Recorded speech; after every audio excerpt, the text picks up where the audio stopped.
Me presento, soy ingeniera Jocelyn Loa Arjona y soy vocal del Comité Ejecutivo de AMPEC y el día de hoy voy a ser la maestra de ceremonias del doctor Rubén. Me voy a permitir leer su semblanza para presentar al doctor. El doctor Rubén Antonio Romo Mancillas trabaja en la Universidad Autónoma de Querétaro en la Facultad de Química. Algunos campos de especialidad que maneja son el diseño asistido por computadora, la síntesis química de compuestos bioactivos y de igual manera tiene como una formación en químico farmacéutico biólogo por la Facultad de Química de la UNAM. Es maestro en ciencias químicas y doctor en ciencias químicas.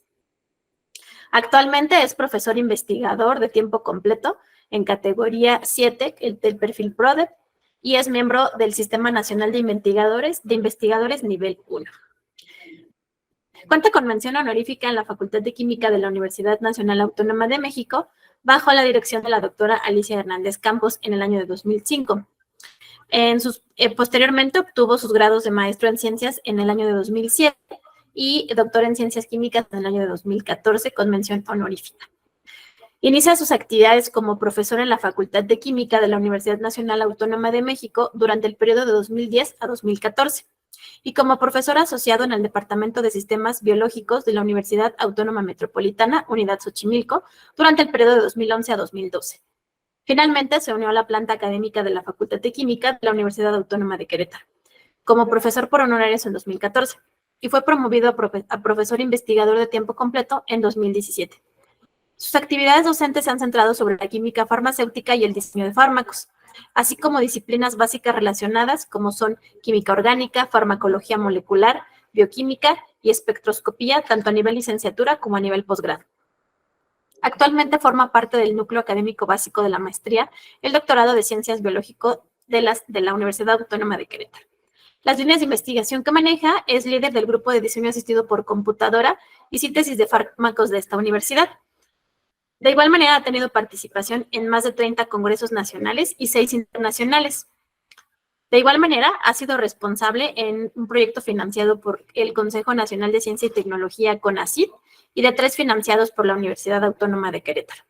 Ha dirigido 4 tesis de licenciatura, 5 de maestría y 1 de doctorado. Es autor y coautor de 28 artículos publicados en revistas indizadas de circulación internacional, con más de 300 citas y un índice HDA10.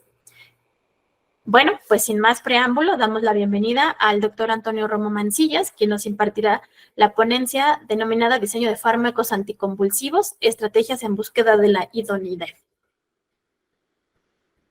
Muchas gracias por la presentación y también muchísimas gracias a la AMPEC y en especial a la maestra Alejandra Ramírez por su invitación para platicarles un poco de cómo nosotros aquí en Querétaro aplicamos la química computacional para el diseño de fármacos, en este caso en específico, para fármacos anticonvulsivos.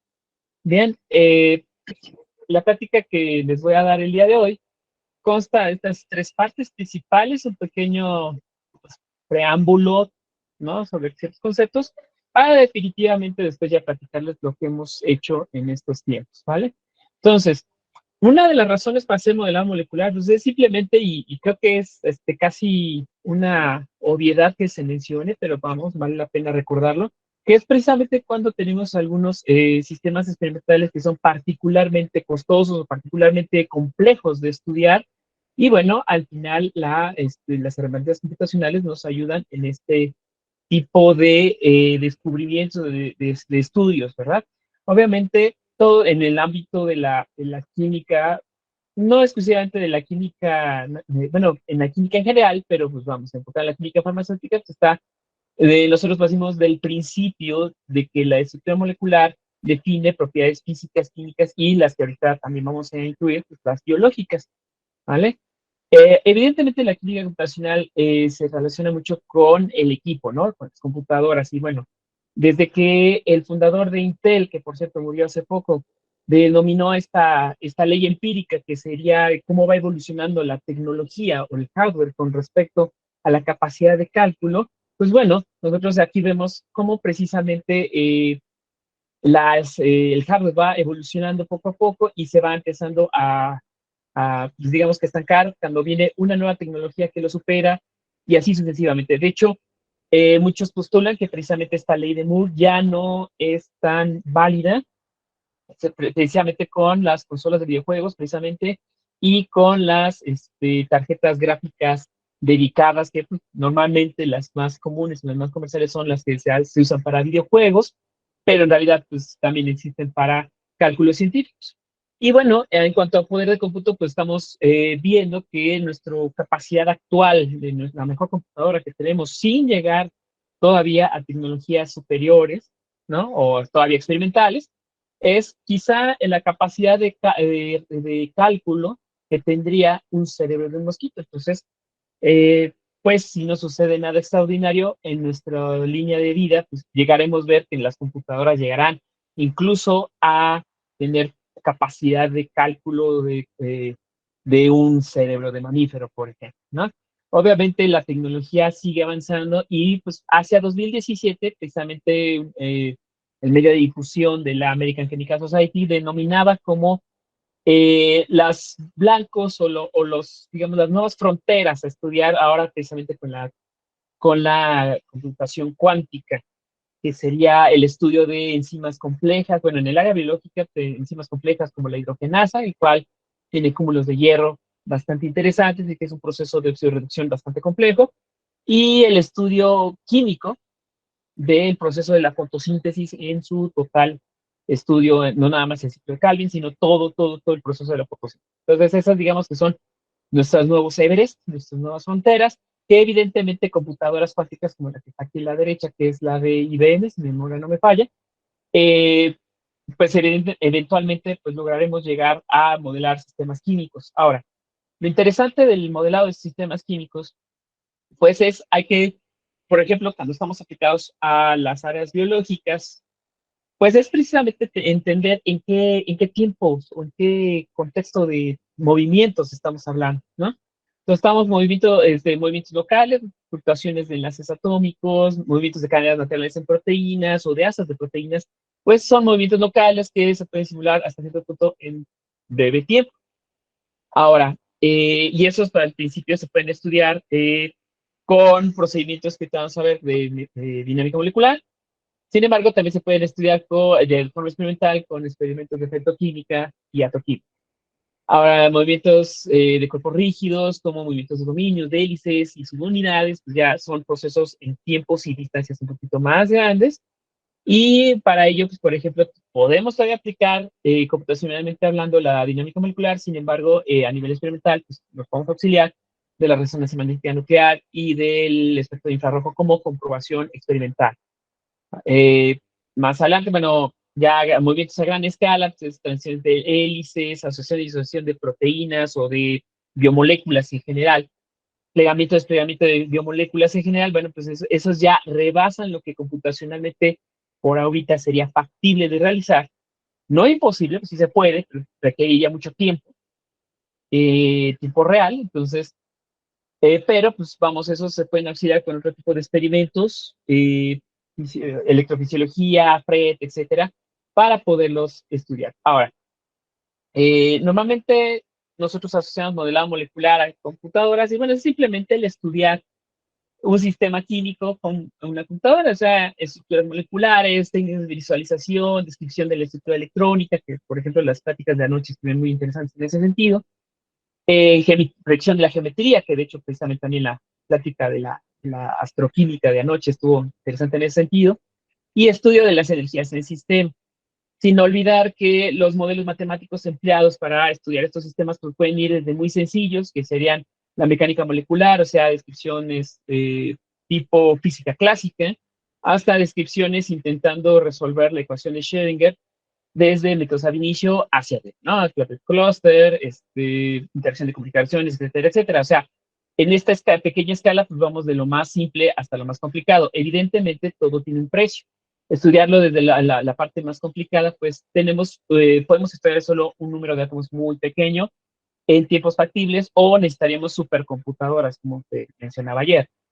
Sin embargo, en sistemas biológicos, como tenemos miles a millones de átomos, pues necesitamos estudiarlo de una forma simplificada. Claro, hay un precio a pagar. No podemos estudiar reacciones y algunas propiedades electrónicas van a ser difíciles de escribir en este método. Sin embargo, eh, pues vamos, este nivel de teoría, le vamos a llamar así, de basado en la física clásica, pues nos permite hacer aportaciones y descubrimientos en el área biológica. Evidentemente, conforme vaya avanzando la tecnología, pues simplemente podemos hacer la transición hacia el estudio de sistemas biológicos con niveles de teoría un poquito más avanzados. De hecho, ya se ha hecho, sin embargo, pues vamos, son casos excepcionales porque requieren un poder de cómputo muy grande. Ahora bien, en el diseño de fármacos nosotros pues tenemos que hacer como pues un inventario, ¿no? De la información que nosotros contamos para poder hacer el diseño de una molécula efectiva que eventualmente pueda transformarse en un medicamento que la población pueda adquirir. Primero tenemos que saber si conocemos ligandos que tengan una actividad biológica definida y obviamente si conocemos su target o su diana biológica, pues bueno, estamos hablando que podemos hacer un diseño basado en la estructura, que es en lo personal lo que es el más bonito, el más estético, el que más visual, porque ustedes están viendo cómo se une una proteína y un ligando y pueden hacer suposiciones y modelos a partir de. Pero si no se conoce, de todas maneras se puede, la diana biológica de todas maneras se puede hacer diseño de fármacos, simplemente hay que recopilar más información sobre los ligandos activos en la enfermedad en específico o en la diana en específico. Y entonces ya sería un diseño basado en ligandos. Cuando hay muchos casos actuales en donde no se conoce la proteína, pero no se conoce una molécula activa, de hecho, en el caso reciente, muy célebre, tristemente célebre, fue precisamente diseñar moléculas contra COVID, fue precisamente se tenían muchas dianas biológicas en el virus de SARS-CoV-2, pero no se tenía ningún ligando que funcionaba de forma efectiva. Entonces, se hacía un diseño de nuevo, que es basado en la estructura de la diana biológica, pues empezar a tratar de determinar si se puede hacer un diseño de una molécula activa en ese punto. Y bueno, simplemente pues, cuando no se tiene nada, pues ni modo. Ahí la computación no puede repasar la experimentación y simplemente hay que generar información experimental. Con este pequeño mapa o esta guía de ruta en diseño de fármacos, nosotros aplicamos diferentes técnicas, diferentes herramientas para diseñar nuevas moléculas. A continuación les voy a presentar solo las 3, 4 que se han usado en mi grupo de investigación, o más bien, que hemos usado en los proyectos que les vengo a platicar el día de hoy, así de forma muy breve, ¿no? Que sería la construcción de la predicción de la estructura terciaria de una proteína, que normalmente se le llama modelado por homología, o dependiendo si se usa un algoritmo diferente, se le llama hilado o threading de proteínas, que es simplemente basado en una estructura primaria de aminoácidos de una proteína, pues se hace una búsqueda buscando una plantilla en cristalografías conocidas y bueno, pues ahí se hace el pliegue y ya hace con campos de fuerza, o sea, con ecuaciones que calculan la energía potencial, se determina si este modelo es viable o no, que es básicamente lo que podría actualmente hacer AlphaFold hasta cierto punto, como vamos a ver más adelante, hasta cierto punto de buena manera, pero con limitaciones.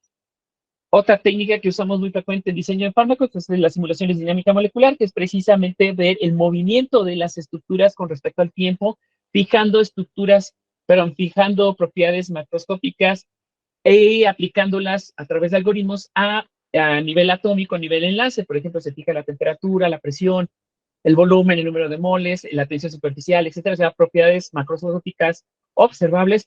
Y como todos sabemos, según la teoría cinética, pues tiene su aplicación a nivel molecular. Ya se hacen ahí aplicaciones de algoritmos precisamente para ver el comportamiento a lo largo del tiempo de este sistema. Este cálculo es muy útil, al final nos da la posición atómica, la velocidad atómica de un sistema complejo. Sin embargo, pues evidentemente requiere hardware o bueno, computadoras de buena potencia, ¿no?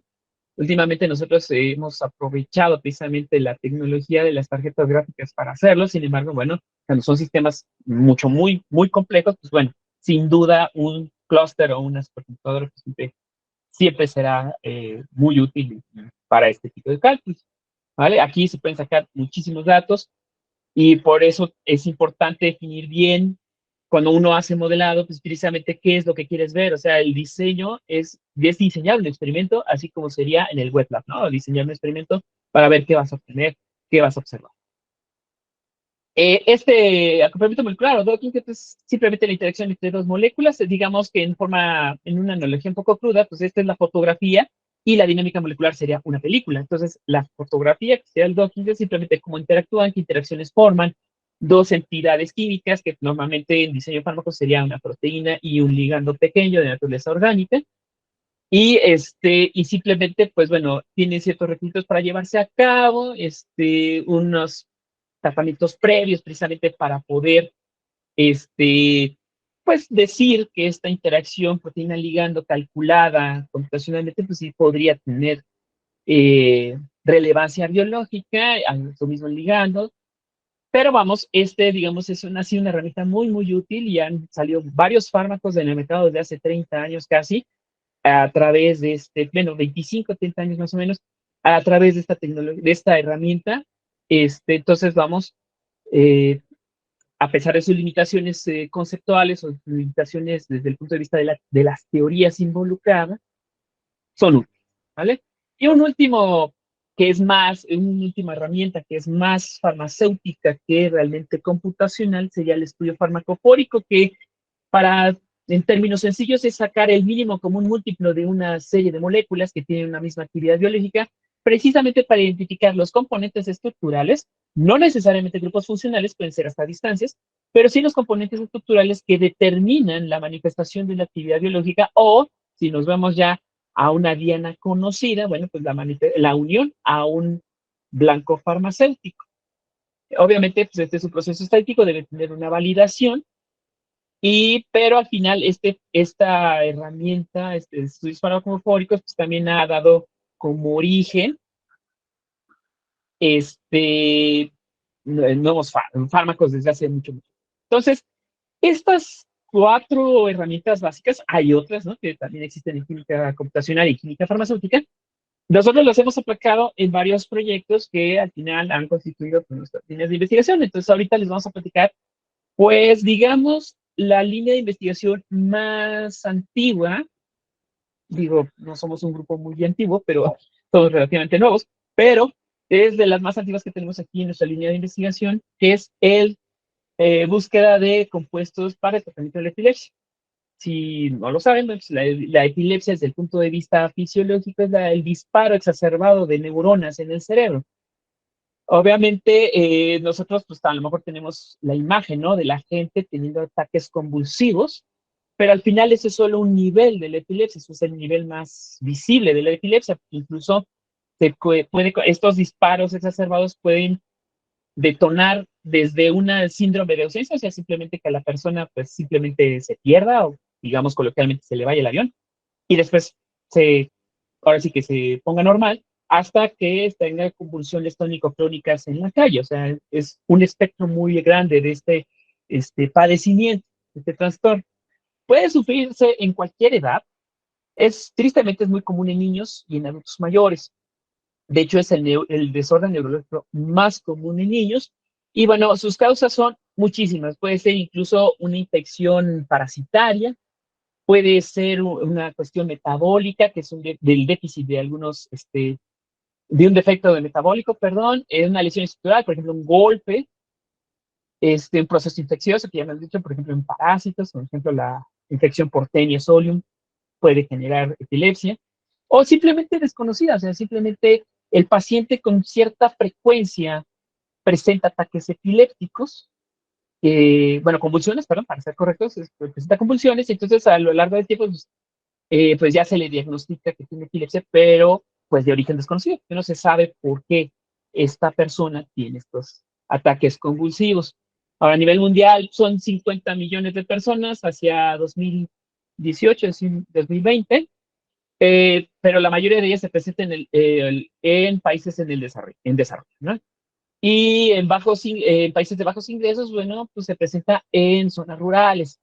Se presentan cerca de 2.4 millones de casos nuevos al año y afortunadamente ya no es un motivo de exclusión social o pues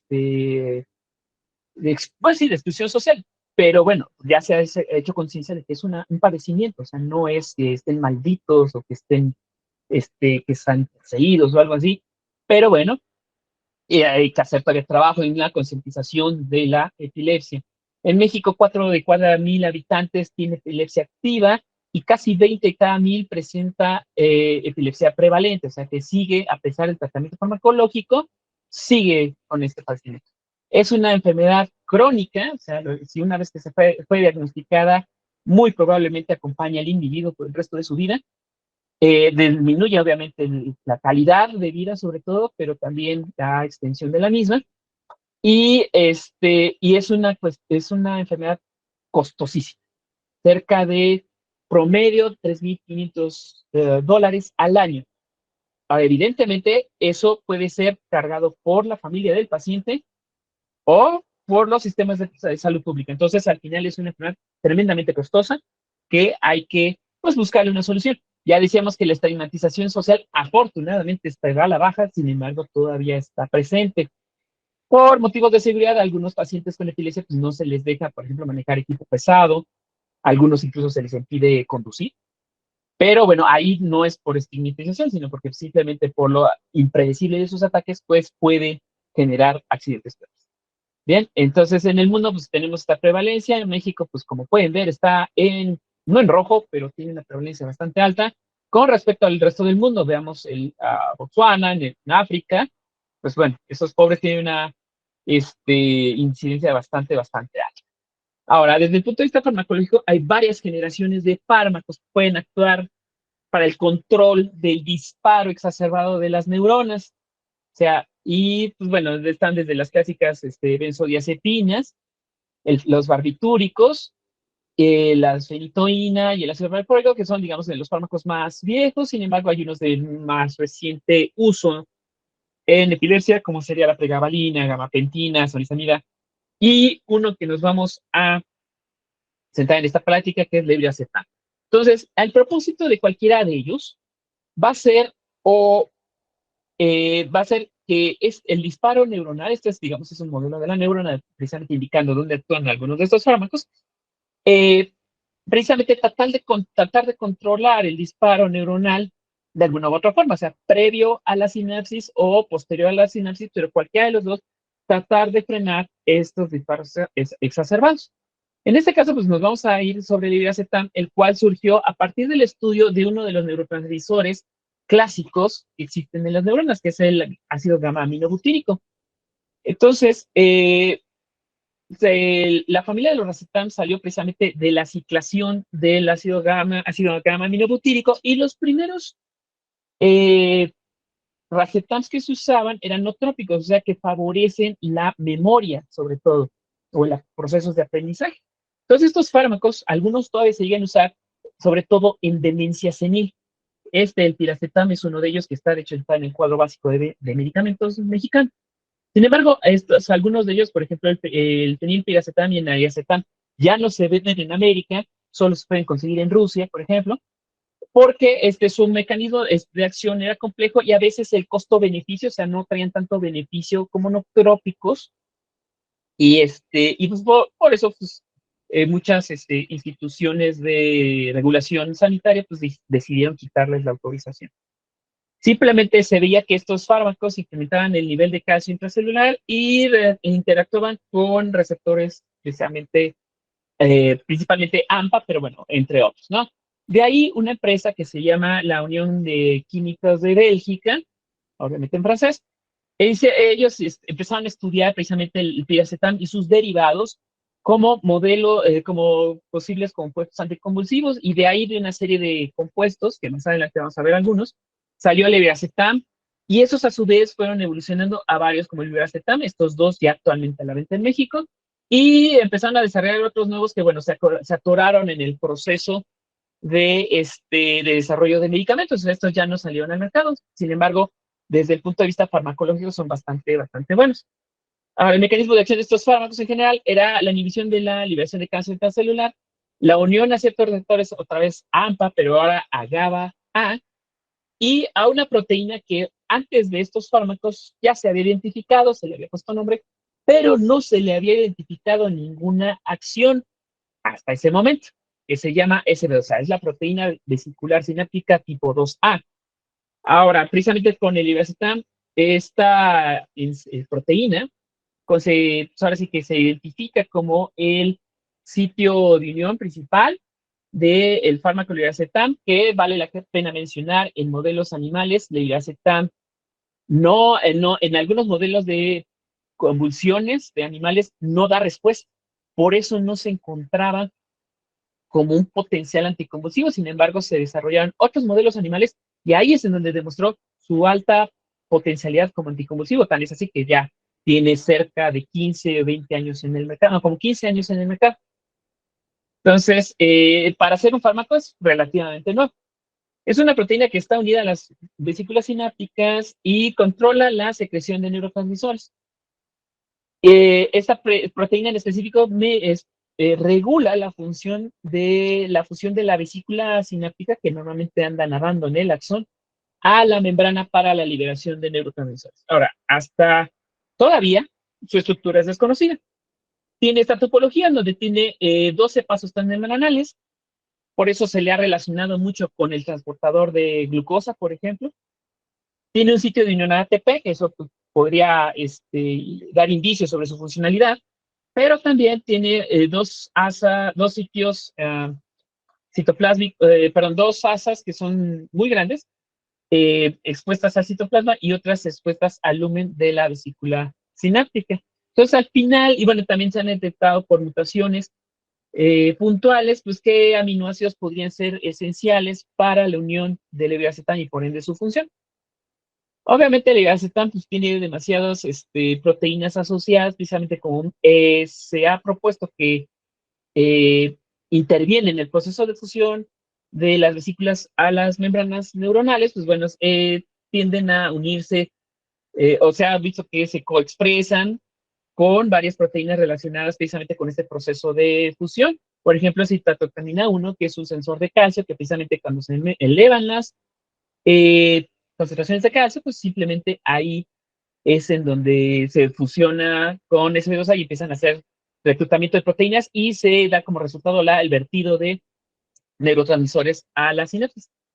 Entonces, esta proteína, pues al final para nosotros empezó a constituir un blanco muy interesante de estudiar para tratar de encontrar nuevas soluciones contra la epilepsia o anticonvulsivos, para ser un poquito más humildes en ese sentido. Sin embargo, pues de unos, que será 10 años para acá, pues nosotros todos hemos sido testigos del incremento, ¿no?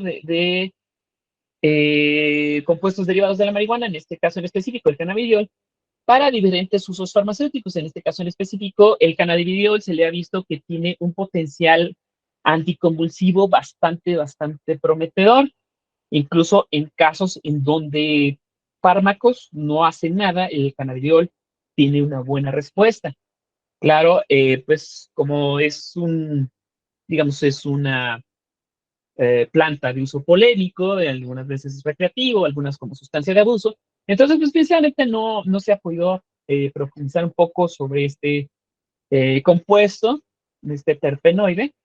Bueno, no, de hecho no es un terpenoide, es un compuesto de origen mixto, pero al final se ha visto que tiene ciertos efectos sobre varios receptores que pues en suma dan como resultado la disminución de calcio, sodio y la salida de potasio de la célula, que eso trae como resultado, ya a nivel fisiológico, pues que las neuronas no disparan frecuentemente.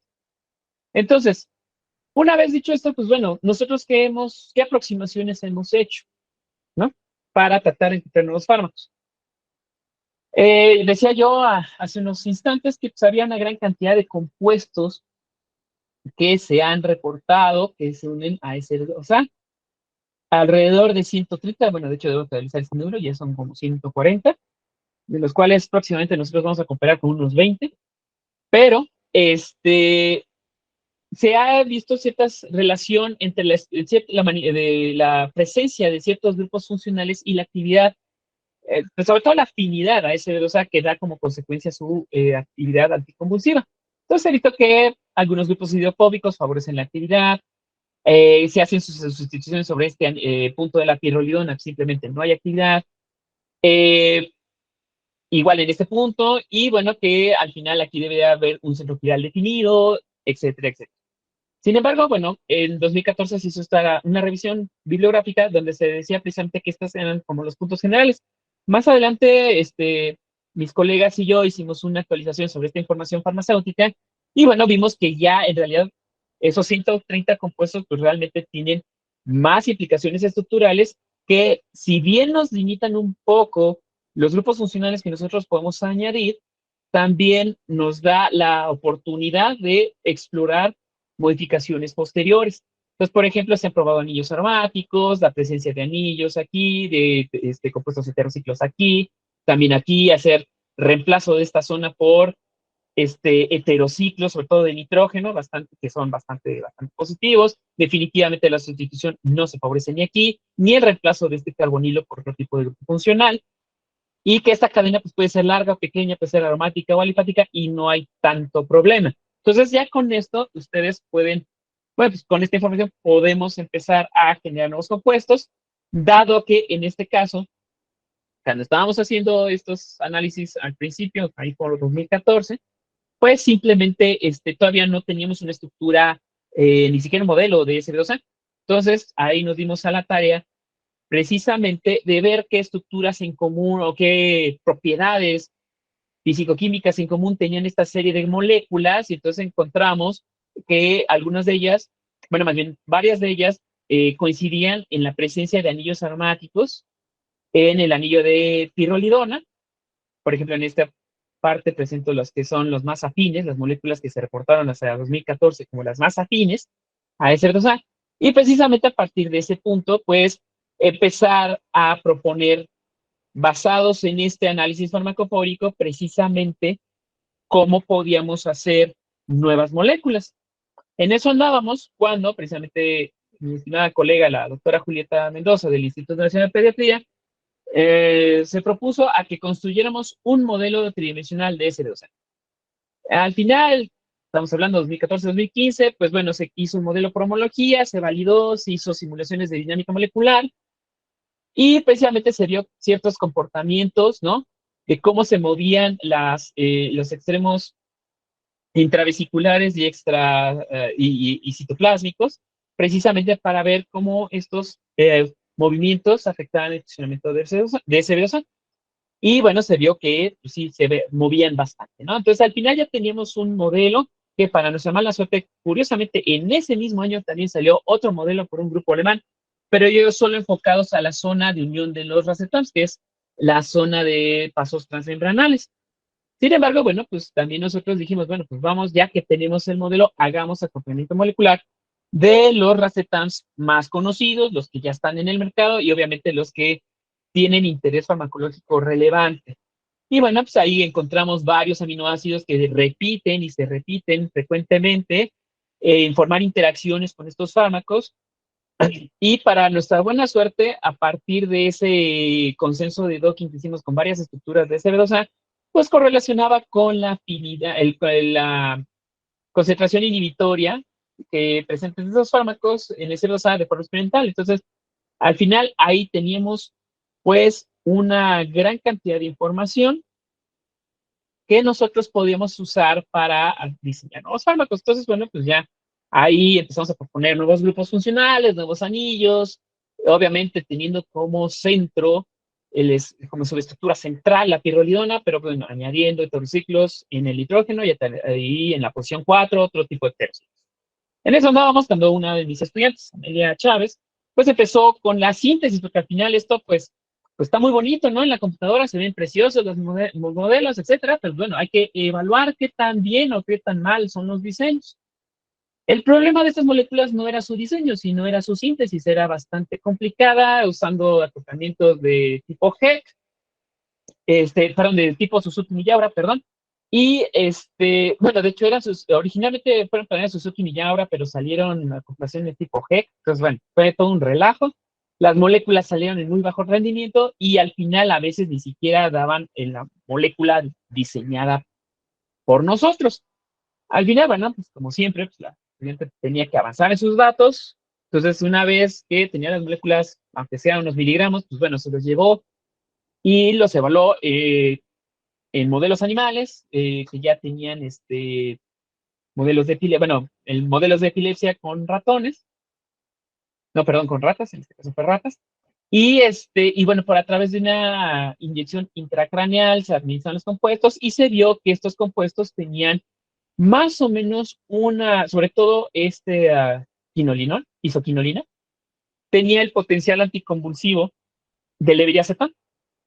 Entonces, pues, es prometedor, sin duda, interesante para nosotros, pero bueno, desafortunadamente la síntesis, si no se tienen los medios adecuados, pues bueno, se vuelve un martirio.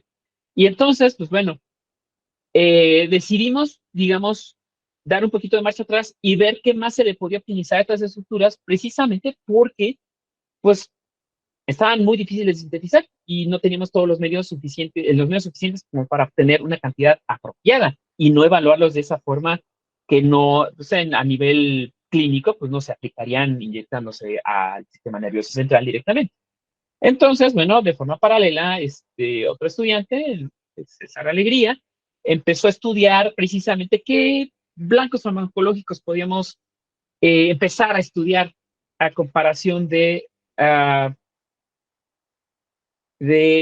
para estudiar ¿cómo se llama? El cannabidiol, en dónde se une. Entonces, se tiene evidencia que se une a todas estas proteínas y pues simplemente teníamos que escoger, pues de todas ellas, pues cuáles serían los mejores candidatos para ser dianas relacionadas este, con epilepsia. Entonces, al final, él hizo un estudio de similitud, un simple cálculo de índice de Tanimoto con fingerprints moleculares de tipo MAX de 32 bits para ver qué fármacos anticonvulsivos tenían relación estructural con el cannabidiol. Y pues bueno, definitivamente, pues muchos son muy diferentes. Si acaso el ácido valproico, el fenobarbital serían los que químicamente, bueno, con estos índices de estructurales, pues bueno, fíjense, estructurales daba cierto índice de similitud, sin embargo, sigue siendo bajo. Entonces, con base a estos números de similitud y a las dianas biológicas que precisamente se unían estos compuestos fármacos, que ya sabemos que son fármacos, pues entonces esa seleccionó algunas moléculas, de algunas proteínas, perdón, que podían estar relacionadas con la manifestación del efecto anticonvulsivo de varios fármacos. Entonces escogió por ejemplo, este receptor a proteínas G, enzima, este canal de iones y, por ejemplo, otro canal de iones que sería, perdón, el calcio, perdón, y obviamente, pues el favorito del grupo, pues S2A, ¿no? La mascota de la familia, pues S2A. Entonces, teníamos cierto fundamento, aparte había información que desafortunadamente luego no fue corroborada. Simplemente fue una tesis de un estudiante en una doctoral en Alemania, donde él demostraba que cannabidiol sí se une a SB2A. Sin embargo, nosotros con cálculos vimos posteriormente que no se une al sitio de unión que nosotros ya habíamos estudiado para los racetam, se une a un sitio diferente. Entonces, él construyó los modelos por homología de las proteínas, porque la mayoría de ellos en ese momento no tenía cristalografía, ni criomicroscopía. De hecho, al final de su tesis nos enteramos que parcialmente el canal de calcio había sido resuelto, pero parcialmente. Y bueno, pues se empezó a hacer simulaciones de dinámica molecular. Calculamos la energía de interacción lineal del cannabidiol con estas proteínas y bueno, se vio que algunas de ellas, precisamente las que son relacionadas con el sistema cannabinoide, que sería la hidrolasa de amidas de ácidos grasos y GPR55, tienen una unión favorable, ¿no? SBD tiene una unión favorable con ellos, no así tanto SB2A, ni el receptor de glicina, ni mucho menos el canal de calcio. Sin embargo, bueno, pues vamos a decir, esta fue una aproximación simplemente para encontrar una diana alternativa y con un scaffold, con una estructura muy diferente a la que veníamos manejando.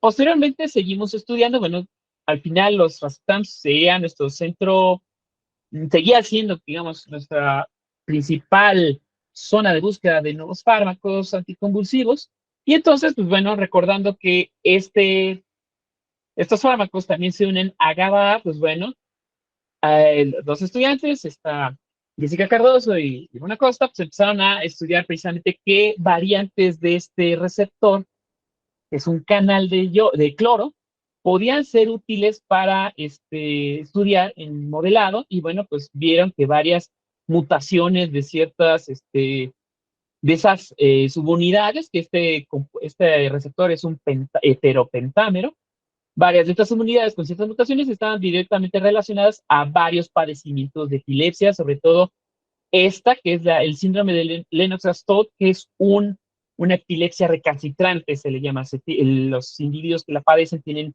de 10 a 30 convulsiones al día. El síndrome de Dovet también se considera una epilepsia recalcitrante. Entonces, estas, digamos, pues se tenía que construir y pues se tenía que estudiar, ¿verdad? La interacción de racetams con con estos receptores, estas isoformas del receptor GABA. Precisamente, Jessica se encargó de construir todos los modelos y relajarlos, y bueno, Ivonne solo estudió la interacción de estos cuatro con estas cuatro variantes que son, digamos, las más frecuentes o las que se expresan más comúnmente en el cerebro. Viendo que precisamente cuando GABA está presente, o sea, el compuesto GABA, el neurotransmisor GABA, está presente en el modelo, el modelo de estos receptores se tiene una apertura del canal, digamos, basal. Sin ligados de ningún tipo, pues la apertura es basal, ¿no? Y luego, precisamente como el agonista natural es GABA, pues tiene una amplitud máxima de apertura, que es precisamente las líneas en color naranja. Pero cuando se unían, por ejemplo, patsebonil, que es otro Racetam, pues precisamente GABA y el paxlovid hacían una apertura similar. Entonces, digamos, esto que simplemente es un análisis de cuánto se abre el poro del canal, en el caso de estas isoformas de GABA, pues simplemente se ve qué potencial pueden tener para el sitio de unión en donde se une este paxlovid, precisamente para unir fármacos o, bueno, moléculas activas que tengan una estructura semejante a esta sustancia que, pues, como les decía yo, ya no salió al mercado.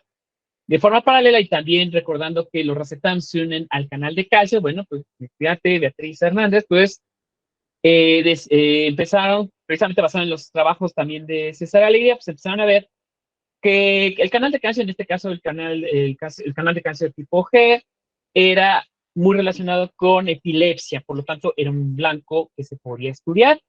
Para ese momento, pues ya había una cromatoscopía incompleta también del canal de calcio, entonces pues Betty, su trabajo fue completarlo, hacer simulaciones y estudiar por umbrella sampling, que es un proceso en donde la dinámica molecular le dices tú al ligando, de forma coloquial, que se tome cierta distancia de la proteína, y pues se mide la fuerza con la cual se saca al ligando de ese punto de unión, y con ese se calcula una energía de unión, que en este caso Beatriz estudió estos fármacos que se conoce que se unen, algunos de ellos al canal de calcio, otros que precisamente funcionaron como control de negativo, y salvo dos excepciones que aquí señalo, todos correlacionaron con la actividad biológica mostrada por este conjunto de fármacos.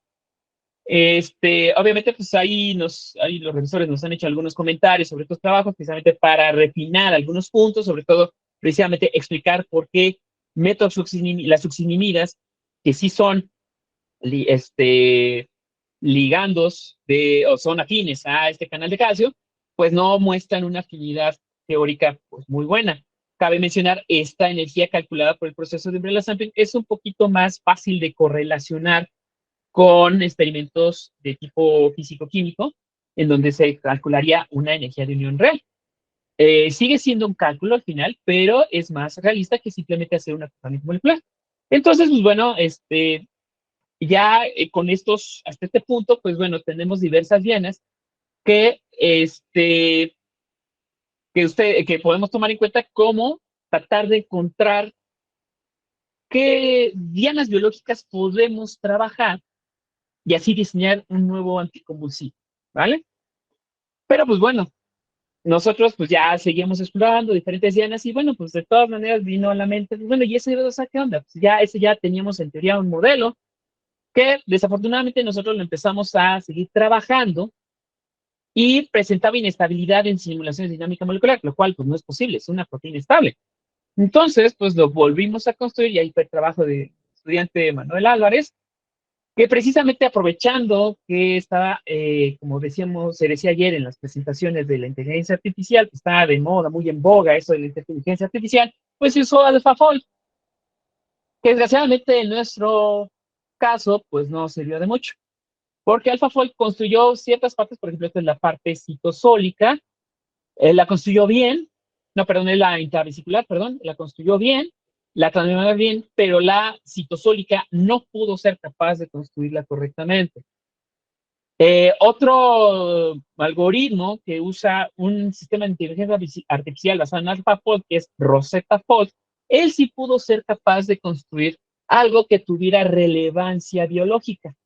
Porque, o sea, a lo mejor AlphaFold considera que esto, desde el punto de vista de los descriptores, es bueno, pero no tiene relevancia biológica, o sea, no tiene coherencia, perdón, coherencia biológica. En cambio, el modelo Rosetta Fold tenía una mejor coherencia biológica y entonces a partir de ahí ya tenemos un modelo más robusto que nos ha permitido, pues precisamente, reconsiderar los diseños de los compuestos de racetams que originalmente estábamos trabajando y bueno, precisamente se encontró en los cálculos que precisamente había una serie de moléculas, o sea, el sitio de unión de S2A es bastante grande, topológicamente hablando, y podemos distinguir que hay dos sitios, que en realidad es uno, pero que los compuestos tipo racetam se agrupan en ciertas localizaciones de este sitio de unión y que precisamente están muy cercanos a los aminoácidos que de forma experimental se han identificado como importantes para la función de ese virus y que el leviacetam manifieste su efecto anticonvulsivo. Entonces, evidentemente, pues bueno, se hizo los cálculos para ver qué compuestos de los que habíamos diseñado, pues son, pues ahora sí que buenos candidatos y bueno, pues ahí es una historia que eventualmente les contaremos después porque, pues bueno, el proceso de síntesis, como bien saben, la síntesis química, pues a veces es algo largo y pues bueno, ahí seguimos trabajando. Bien, eh, como comentarios finales ya para concluir mi presentación, pues bueno, como ustedes vieron, esto es una pequeña, una humilde muestra, ¿no? De lo que las herramientas computacionales pueden ser para tratar de seleccionar un fármaco ideal, lo más ideal posible, a través de su unión a diferentes dianas biológicas relevantes en el proceso patológico de la epilepsia.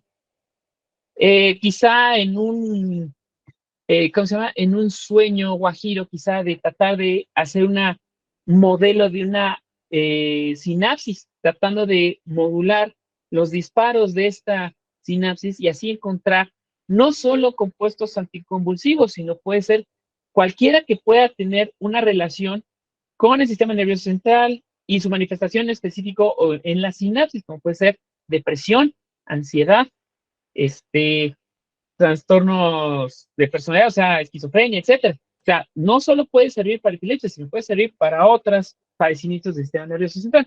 En el caso específico de epilepsia, pues bueno, tenemos compuestos que hemos revaluado a, a nivel de, ¿cómo se llama? De proceso ADME, ¿no? Entonces, nos ha permitido este modelado de estas dianas biológicas tener estos blancos y a través de esos blancos construir nuevas moléculas, nuevas series de moléculas que nosotros podamos ya tener un perfil muy definido de su unión y escoger el mejor candidato para síntesis y evaluación biológica. Obviamente, en una perspectiva que tenemos clara nosotros en el grupo de trabajo es que tenemos que ampliar los blancos, no nos podemos restringir solamente a esos, sino que tenemos que seguir buscando. Obviamente, pues la síntesis orgánica, que bueno, que también es una de mis líneas de investigación y mis placeres, ¿no? Me encanta estar en el laboratorio con los muchachos. Sin embargo, pues bueno, hay que aceptar, ese proceso es lento y pues por eso hay que elegir correctamente qué fármaco, qué molécula bioactiva vamos a tratar de sintetizar. Y obviamente, pues el proceso de evaluación experimental, porque pues, aquí el animal, el modelo animal, es el que nos va a decir si vamos bien o vamos mal. Y así en un futuro, pues si todo sale bien, proponer una nueva molécula para el tratamiento de la epilepsia. Bien, no me queda más que agradecer, pues obviamente, a los que me han ayudado en este largo camino de ya casi 9 años, a mi estimada colega, la doctora Julieta Mendoza Torreblanca del Instituto Nacional de Pediatría, que precisamente es la que planteó esa semillita de tratar de buscar modelar ese B2A, y a partir de ahí hemos construido una colaboración bastante fructífera. Uno de mis primeros estudiantes y ahora mi brazo derecho, que es el doctor Giovanni Aguilera Durán, que ahorita ya nos está probando su suerte en otras universidades, pero que sin embargo se ha relacionado con muchos de estos temas y que, bueno, pues sigue ahí apoyándonos, ¿no? Obviamente a los estudiantes que pues, ya no están inactivos en nuestro grupo, pero que estuvieron involucrados con este proyecto, como César, Amelia, Elizabeth Barajas, Ivonne y Juan Daniel, y otros que, pues, evidentemente, pues, tenemos otras líneas de investigación y que están activas y que ellos hacen siempre su mejor esfuerzo y que, evidentemente, yo nada más vengo de relaciones públicas porque ellos son los que hacen el trabajo. Que, por ejemplo, Stephanie para moléculas inhibidoras de transportadores, Miguel Ángel y Maximiliano para la síntesis de antihipertensivos a partir de procesos naturales, está Alex Daniel y Fernanda para padecimientos relacionados con enfermedades autoinmunes como vitiligo, y pues bueno, el grupo de epilepsia, que es el más numeroso, pues está Beatriz, Manuel, Jessica, que ya esperamos ya se titule pronto, Madeleine, Gustavo, Farid y Emily, que pues hay nuevos reclutas y esto sigue creciendo. Y pues obviamente a ustedes por su amable atención, por su invitación, y pues bueno, aquí están mis datos de contacto para cualquier duda, comentario, y pues bueno, visiten Querétaro, aquí los esperamos. Muchísimas gracias.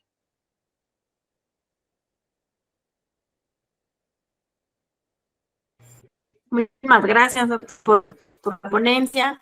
Muy interesante. Pasamos a la ronda de preguntas. No sé si alguien del público, puede ser por el chat o puede ser de manera levantar su mano y le damos la participación.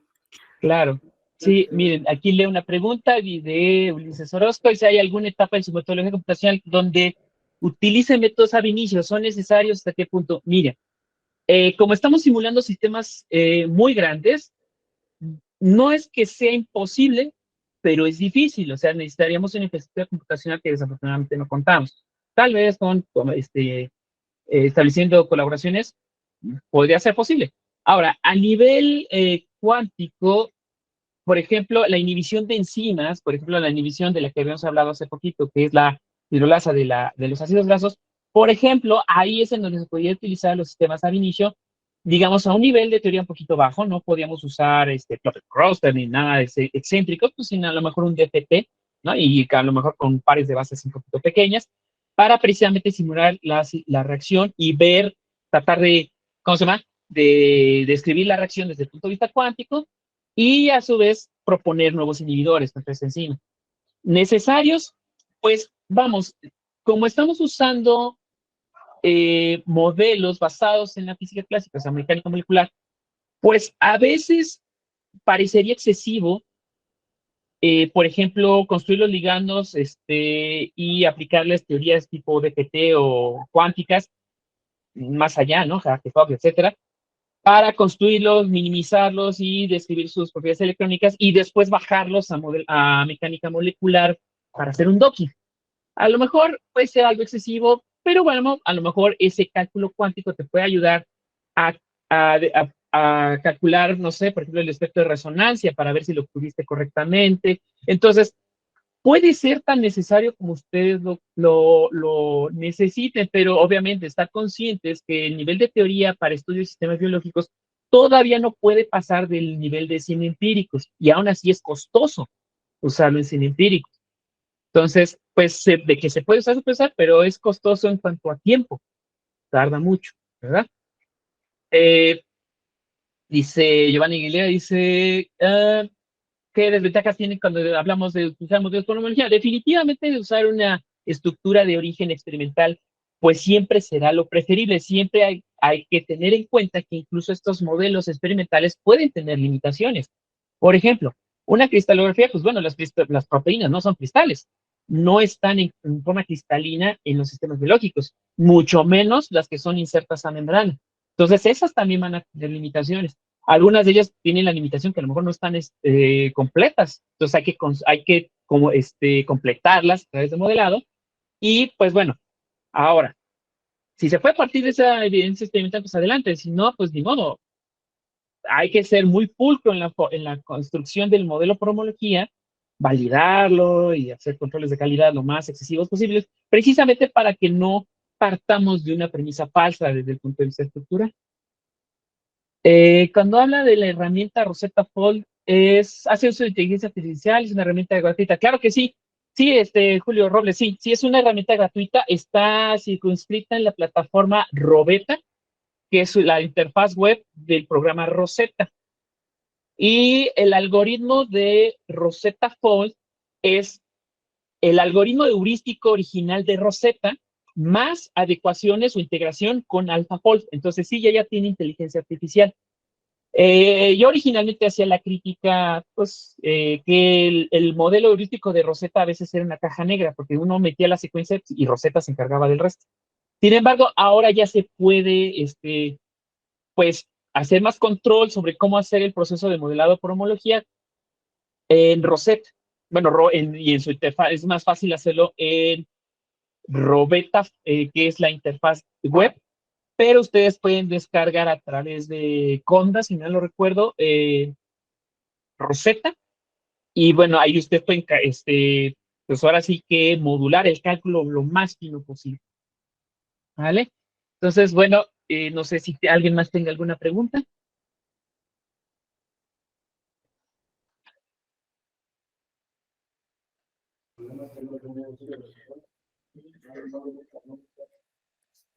Bueno, pareciera que no. Antes de culminar, me gustaría dar un pequeño aviso de parte de la asociación. Recordarles sobre el taller que vamos a tener durante el fin de semana, el cual pues pueden seguirlo a través de la página de Facebook de la misma asociación, www.anfequi.com, o bien en la página. Y este taller, recordarles que tiene un costo. Si forman parte de una institución aliada de Anfequi o son egresados de alguna institución aliada de Anfequi, tendrá un costo de 200 pesos, y para los foráneos o externos tendrá un costo de 300 pesos. Para recordarles y también nos apoyen en esta actividad durante el fin de semana. Bueno, pues de igual manera, agradecerle al doctor por medio de un reconocimiento. Espero que ya se estén mirando. Creo que todavía no.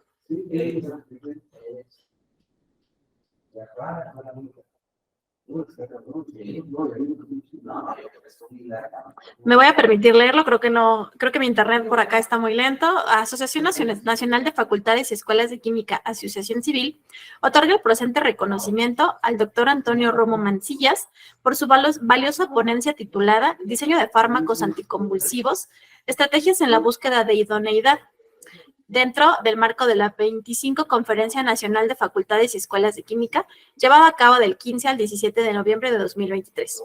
La química computacional para innovar en ciencia y tecnología. Firma el presidente de la asociación, el maestro en ciencias, Emiliano Zapata Chávez, a noviembre 16 de 2023. Por lo que le extendemos un valioso reconocimiento y pues nos gustaría darle un aplauso al doctor por esta excelente ponencia.